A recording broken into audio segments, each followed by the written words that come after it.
All right, welcome back to Radio Wasteland. Tonight, Kara and we are discussing nuclear missiles. All right, let's get into our stories. Talk about We're gonna cover three nuclear stories here today. Number one is from NPR.org. There are still around 650 missing Nazi uranium cubes, completely unaccounted for. At the time of Hitler's rise, Germany was actually at the cutting edge of nuclear technology. Nuclear fission was discovered in Berlin in late 1938. They were the first team of people who figured out how to split the atom and figured out that when you split the atom, a lot of energy was going to be released. But back in World War II, it was all theoretical. To find out how this could work, the Germans devised a strange-looking experiment with a bunch of cubes hanging from what looked like a chandelier. The chandelier was dipped into a cylindrical tank of heavy water, which contains special isotopes of hydrogen that make it more conductive to nuclear reactions. The setup was known as the B8 reactor. The Germans were experimenting with it inside a cave in southern town of German Place. They were still trying to get it to work when the Allied invasion began. As Allied forces approached, the German scientists disassembled the reactor and buried the cubes in a field. Although the Nazi scientists quickly disclosed the location of the buried cubes to the Allies, it's not entirely clear what happened to all the cubes here once we had them, and it's assumed that maybe they were put into our own nuclear arsenal. Yeah, I mean, I hope that's what happened, and they're not just in a German farmhouse somewhere. Well, you know what this really makes me think of is all the speculation that went into German technology.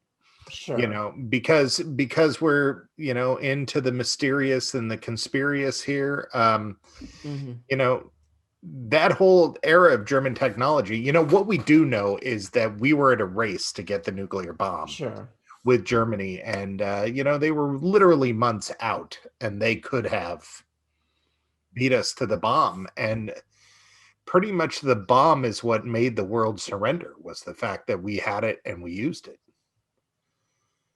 Yeah, I mean, theoretically. Yeah, I mean, fear is a great motivator, you know? Yeah, well, at that point, it was only Japan, you know. Germany was already done for. So really, it's the bomb that made Japan surrender. Yeah, but I also think it made a lot of people stand down. That makes sense. Yeah, I think it's not like the conflict between, you know, us and the USSR was over at the end of World War II. It was just like, okay, everyone take a pause. This is getting crazy. Right. But, if anything, it ramped up at that point. But it does make me think about what the Germans actually had. Yeah, there's so many of these conspiracy, you know, there's so many theories about, you know, all the crazy technology the Germans might have had, which is funny because, you know, from a historical standpoint, the Germans were worse at science than most other people at the time. And what I mean by that, and it changed as World War II approached a little bit because they were ramping up for war, but like the theory of relativity, which a crucial component of like understanding why E equals mc squared, all of that, a crucial component of understanding nuclear processes. It was the official position of the Nazi Party for a while that was Jewish science and was, you know, bad and evil and wrong. You know, they hated that because, you know, it was too new. You know, they were traditionalists, and a lot of stuff like that. You know, there was a lot of like new developments in architecture that Hitler, like, they micromanaged the science and the arts in the Third Reich to a spectacular degree, and really just stamped out all innovation.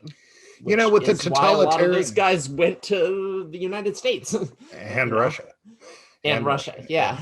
You know, in a totalitarianism, you know, it makes sense to micromanage and control the arts and messaging like that. But I mean, to stop science because it's Jew science is like, Well, it's kind of like treating it like a religion when it's really not. So, I mean, here's crazy ass Hitler running to the other side of the planet to get the spear of destiny or whatever the hell they're looking for. Yet they're not willing to do proven mathematical science because it might have come from some Jewish people. I don't know. It seems you deserve to lose the war at that point. Not that you didn't already, but now doubly. Here's the thing about fascists, and I think this is maybe salient today. I don't know. It might have something. By and large, people who are fascists in the sense of, believing in ethno-nationalist authoritarian ideals are crazy conspiracy loons. Yeah. By and large, these people are not terribly with it in terms of engaging with reality. So not progressive in keeping up with the changes, and I get that. Yeah. So yeah, if these guys were smart, they would have done a lot of stuff differently. But if they were smart, they couldn't have taken over Germany because this fascism requires a certain amount of anti-intellectualism as an ideology. Otherwise, it doesn't work. Well, they did beat us to one invention. I mean, they had the VR rockets. They were good at rockets. I will give them that. I mean, but that's old science, right? At that point, that's old. Well, it's all based on classical Newtonian mechanics. The other thing that there's also this, in pop culture, there's this thing like, who knows what crazy things they learned from the horrible, unethical experiments they were doing in the concentration camps. But anyone who studied those experiments knows that they are useless in science. They produced no data because their methodology was sloppy and they weren't studying anything. They were just torturing people and calling it science. And it was all motivated by outdated, crazy racial ideologies. So it was built on flawed premises and done badly. And so everyone in the field knows nothing useful came out of any of that. Right. But in pop culture, there's this idea that something did. And I guess you're right. But the rockets did, but other than that, you're right. They work sort of like the world's forerunner in phrenology or whatever in the world's most useless sciences. They were, they were very 1870s, 1890s. They were clinging on to 19th century stuff. Well, that's good for us. Way the heck into the 30s. Yeah. So no wonder we won.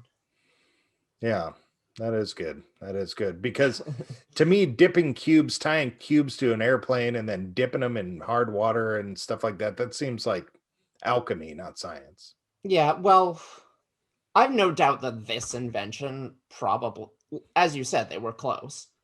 But by that point, they were gearing up for war. So I guess that maybe practicality took the forefront a little bit. And, they weren't unified either necessarily.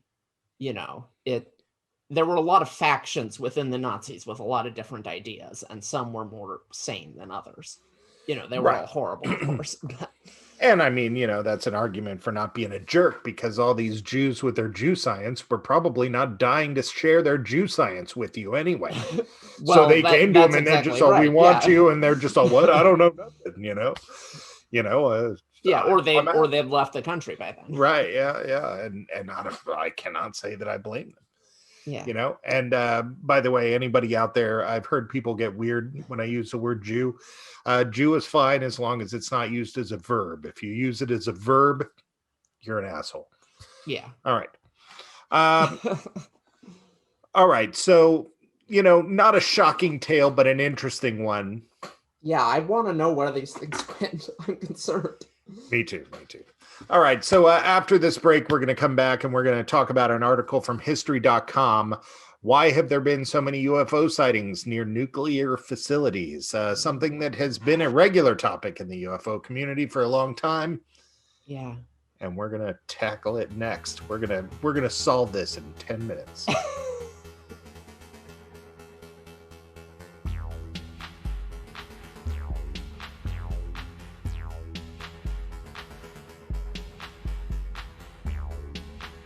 All All right, welcome back to Radio Wasteland. Our topic right now, why have there been so many UFO sightings near nuclear facilities? In the last 75 years, high-ranking U.S. military intelligence personnel have reported UAPs, unidentified aerial phenomena, near sites associated with nuclear power, weaponry, and technology, from the early atomic bomb development and test sites to active nuclear naval fleets. All of the nuclear facilities, Los Alamos, Livermore, Sandia, Savannah River, all had dramatic incidents where these unknown craft appeared over the facilities and nobody knew where they came from or what they were doing there. And that's a quote from investigative journalist George Knapp, and I'm guessing we all know who that is. Coming at you out of the desert like a Scirocco or whatever. That's his introduction on Coast to Coast. Yeah. Nuclear adjacent sightings go back decades. A UFO researcher and author of US UFOs and Nukes, Robert Hastings, Extraordinary Encounters in Nuclear Weapons Sites, Hastings says he's interviewed more than 160 veterans who've witnessed strange things in the skies around nuclear sites. In 1948, green fireballs were reported in the skies near atomic laboratories in Los Alamos and Sandia, New Mexico. And there are a lot of other ones too. The Malmstrom Air Force Base in Montana and the Bentwaters Rendlesham Forest incident. Bentwaters housed a secret stash of nuclear weapons in 25 fortified underground bunkers. So, of course, this is a topic that we've dealt with before with a lot of guests. Sure. Kind of, but passing, we normally have never guests, really dug into it, right? Yeah. And it's normally our guests' opinions, right? Now, let's, for the sake of argument, remove skepticism that aliens are even coming here at all and stuff like that. Sure. What's your take on aliens coming, extraterrestrials, as our last guest corrected me on? Coming directly or to nuclear sites. When you hear that, do you kind of scoff at it and say it's odd? Because I have two thoughts on it. One is it's very obviously tied together because here's one thing we fear, here's another thing we fear. We put them together. All of a sudden we have an infectious zombie vampire werewolf. Of course we want to shove them together, So it seems like an obvious mix. But then the other part of me, has seen enough science fiction to know that maybe people are trying to wrangle us. Yeah. Okay, so my thought is that I'm skeptical of this, but if we are, like you say, just leaving aside skepticism for a second and saying, there definitely are a higher percentage of UFO sightings near these sites that are in fact aliens, then what I'm thinking is that either is that the aliens know something we don't know. Namely, either we're going to destroy ourselves in a nuclear holocaust, or we're missing like the massive implications of nuclear power somehow. Like maybe they're just waiting to see if we crack, cold fusion or whatever. So it's like First Contact, Star Trek, when we get the warp drive and now the Vulcans are willing to be our buddy. Yeah, maybe it's some intergalactic regulation, once they have this, once they reach this benchmark, they can talk to us, or it's a great filter kind of thing and they're waiting to see if we destroy ourselves. Yeah, I have a third option. So I went to college back in my 20s, dropped out. Nice. Yeah. Dropped out. I took basic sociology, which I also dropped out of, but I was in it long enough to know that there are three really rudimentary views of sociology. One is interactionism, the belief that interactions between two people is what changes the world and motivates the world. One is functionalism, the belief that groups of people's interaction is what motivates and changes the world. Okay. And the last one is conflict theorism, the belief that everybody's basically in a battle for resources. And, maybe they just don't want us to mess up something that could be good for them. Wait, what do you mean? Well, maybe they're like watching us and they're opposed to us using nuclear.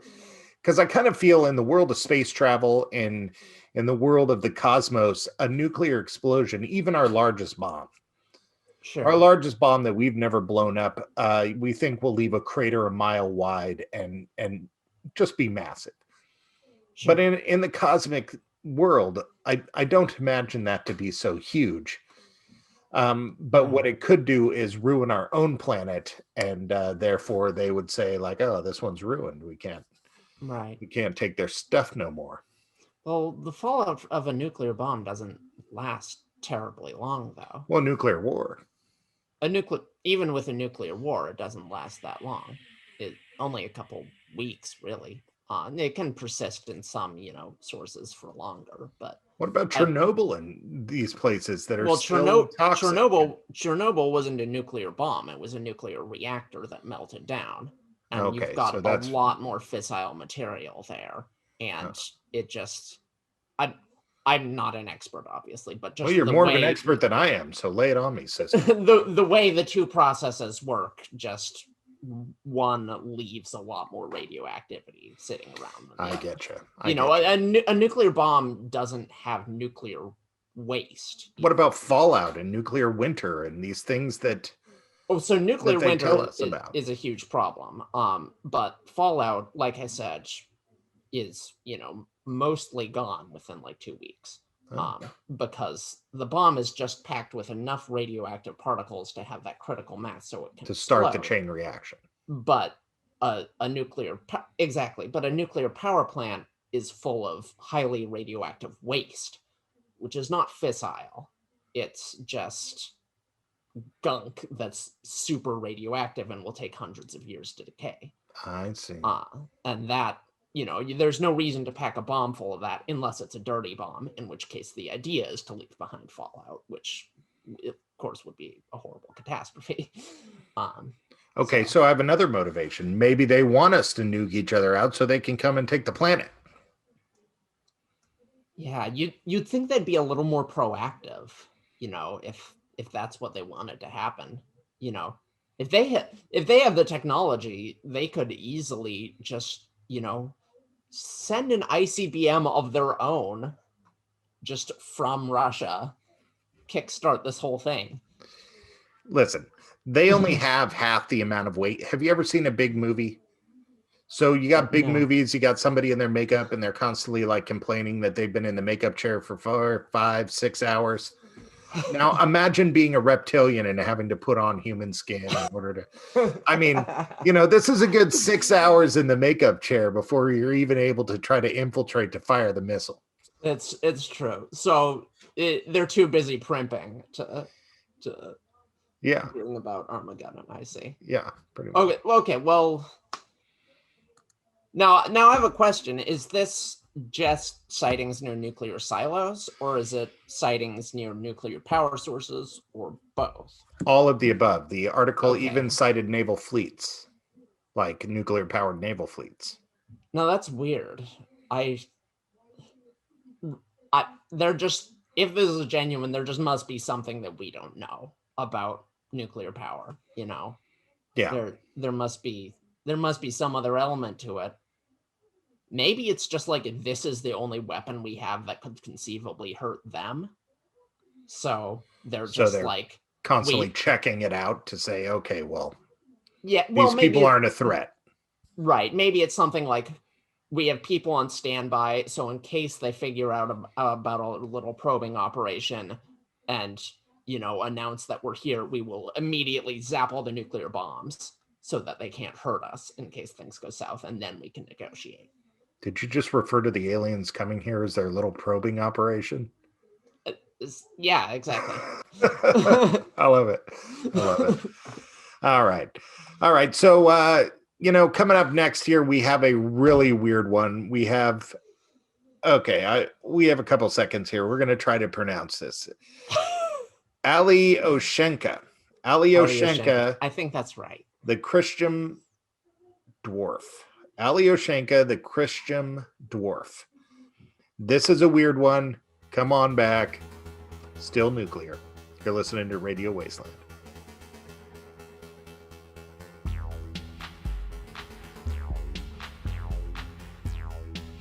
All right, welcome back to Radio Wasteland. This article is from mysteriesareunsolved.com. That's mysteries, the letter R, unsolved.com.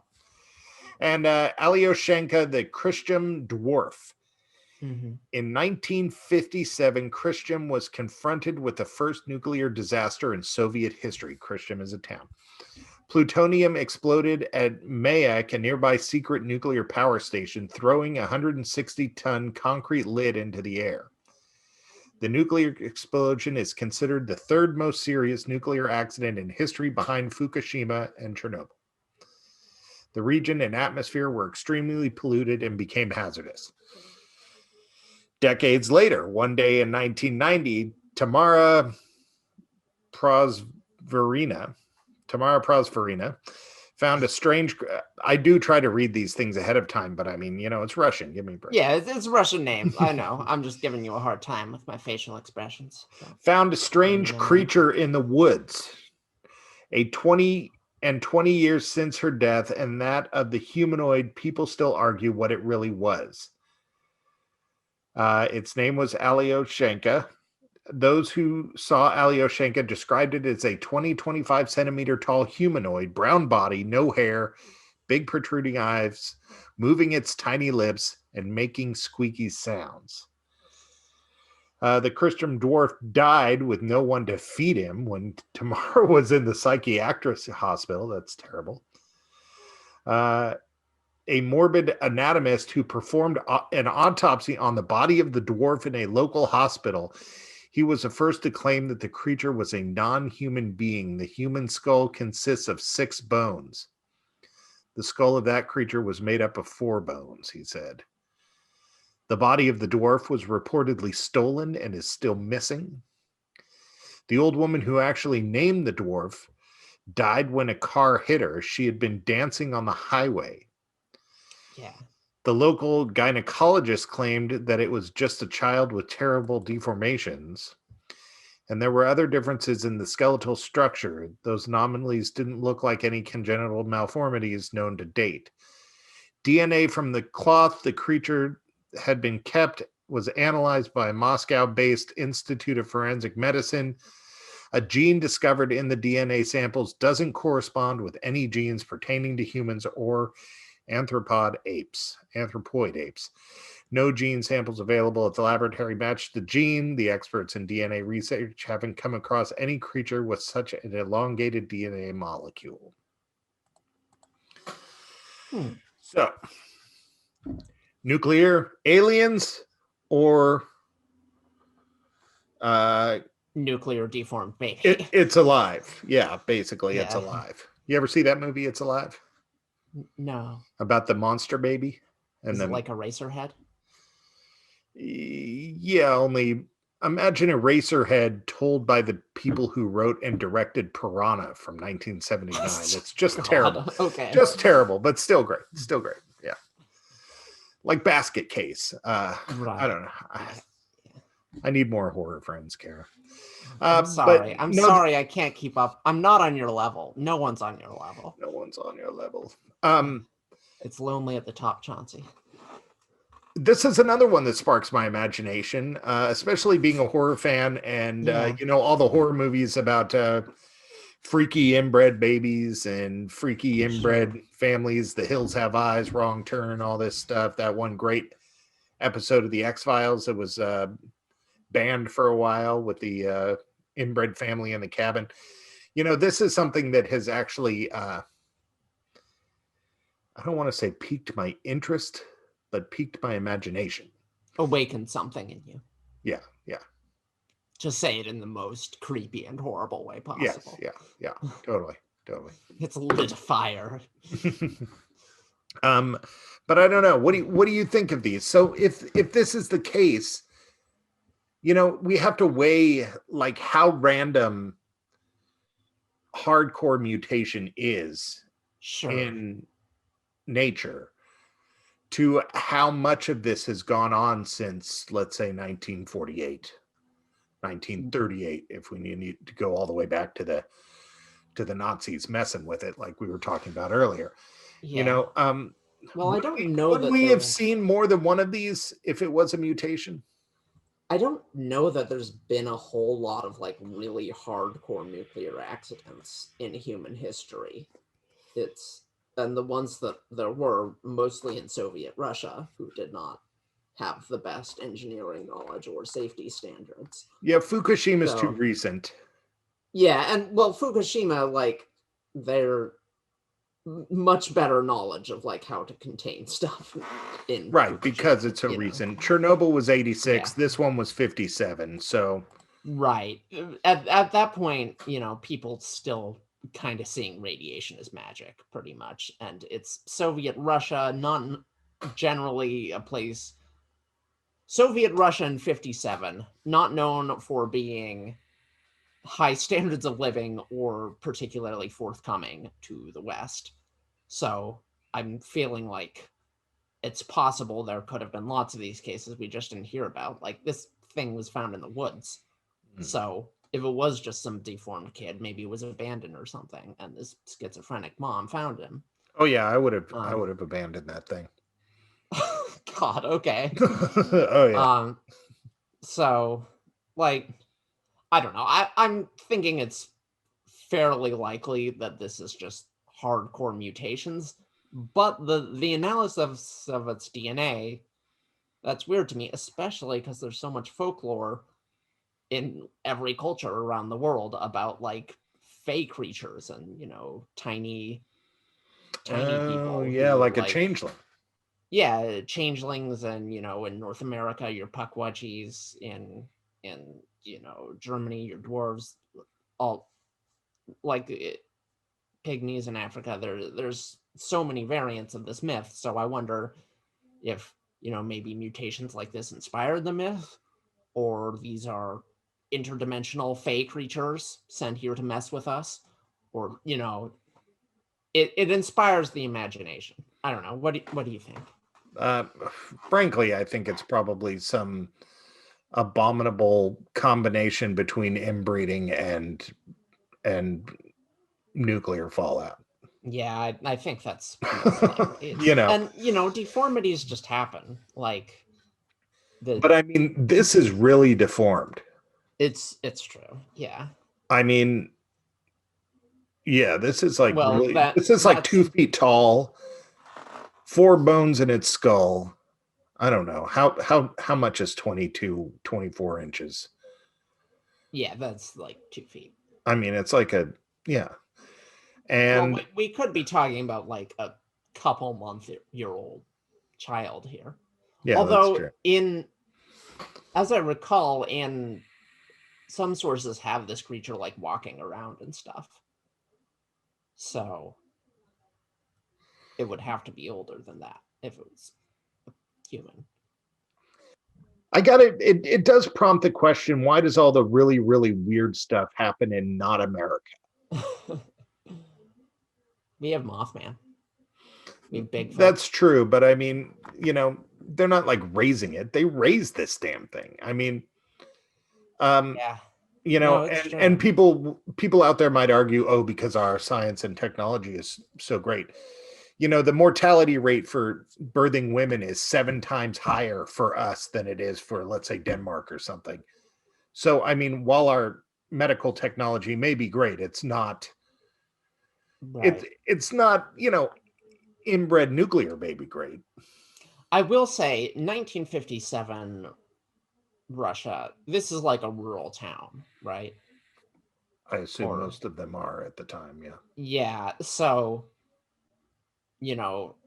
probably not a lot of literacy, not a lot of electrification, not a lot of contact with the outside world. Basically, by American standards, we're talking about like 19th century levels of living standards. So it wouldn't be that weird to think, myths could kind of be bred more easily in such an environment,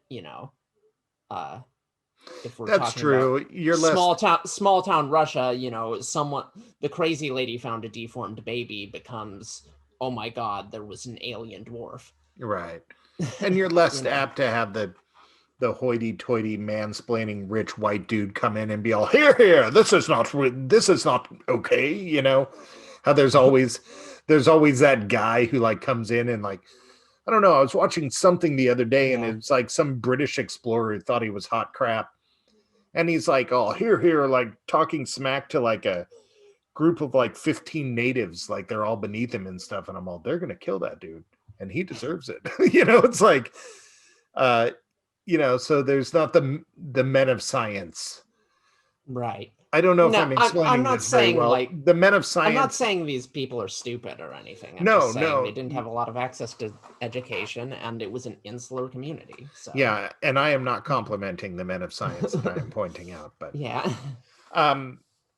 Yeah, no, I think that I think I'm going with a terrible combination of inbreeding and nuclear fallout. I can't help but to come back to that, you know. But I do like to think it was a fae, especially, you know, Mothman spotted near I want to say defunct nuclear munition storage plant. The first sighting of it around there. I kind of forget the details, but it was something like that, something to do with World War II nuclear stuff. So, you know, maybe the fae just like nuclear power. Maybe it looks pretty to them. Maybe they have nuclear vision and they just see the gamma rays and they go, oh. Totally. And then it turns them into those little freaks. All right, well, you've been listening to Radio Wasteland. If you thought we had too much fun and didn't cover enough of the specifics of these topics, go yell it in your pillow. If you thought it was a lot of fun, go tell your friends. All right, check us out next time on Radio Wasteland.